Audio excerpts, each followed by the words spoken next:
UGC के कारण Patna university और झारखंड में हारी भाजपा।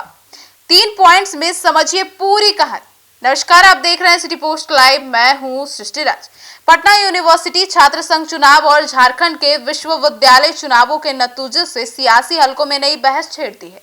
सवाल उठ रहा है कि क्या यूजीसी से जुड़े फैसलों और शिक्षा नीतियों को लेकर नाराजगी भाजपा समर्थित छात्र संगठनों की हार की वजह बनी।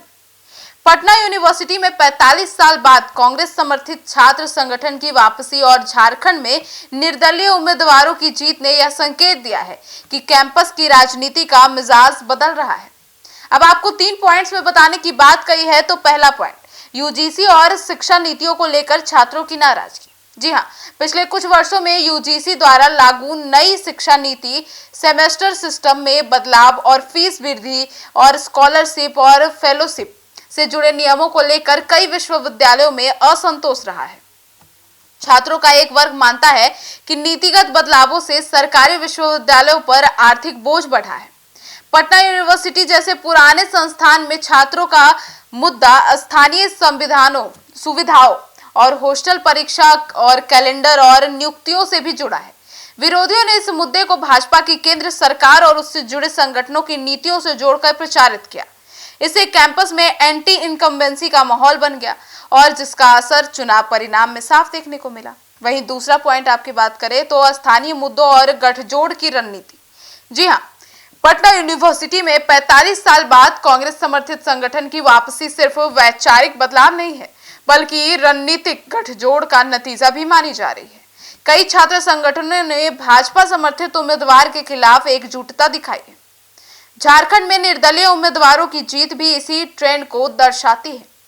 वहां छात्रों ने पारंपरिक राजनीतिक दलों के बचाव, स्थानीय और मुद्दा आधारित चेहरों को प्राथमिकता दी है।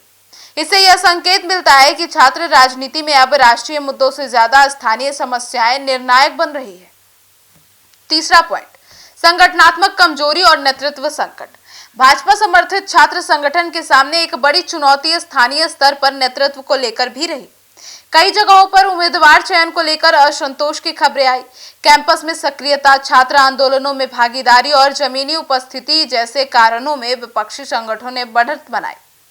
इसके विपरीत कांग्रेस और अन्य संगठनों ने युवाओं के बीच संवाद बढ़ाया और बेरोजगारी, परीक्षा से देरी, छात्रवृत्ति जैसे मुद्दों को प्रमुखता से उठाया।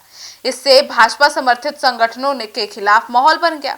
तो कुल मिलाकर यह कहना भी सिर्फ यूजीसी की वजह से भाजपा को हार मिली पूरी तरह से सही नहीं दिखता। हालांकि शिक्षा नीतियों को लेकर असंतोष एक अहम कारण जरूर रहा, लेकिन स्थानीय मुद्दे, रणनीतिक गठजोड़ और संगठनात्मक कमजोरियों भी बरकरार जिम्मेदार बनाए रखी। अब पटना यूनिवर्सिटी में कांग्रेस की वापसी और झारखंड में निर्दलियों की जीत यह संकेत देती है कि छात्र राजनीति में बदलाव की हवा चल रही है। आने वाले समय में राष्ट्रीय दलों को कैंपस की राजनीति में स्थानीय मुद्दों और युवा अपेक्षाओं को अधिक गंभीरता से लेना होगा। अब आपकी क्या राय है, कमेंट सेक्शन में जरूर बताइएगा। धन्यवाद।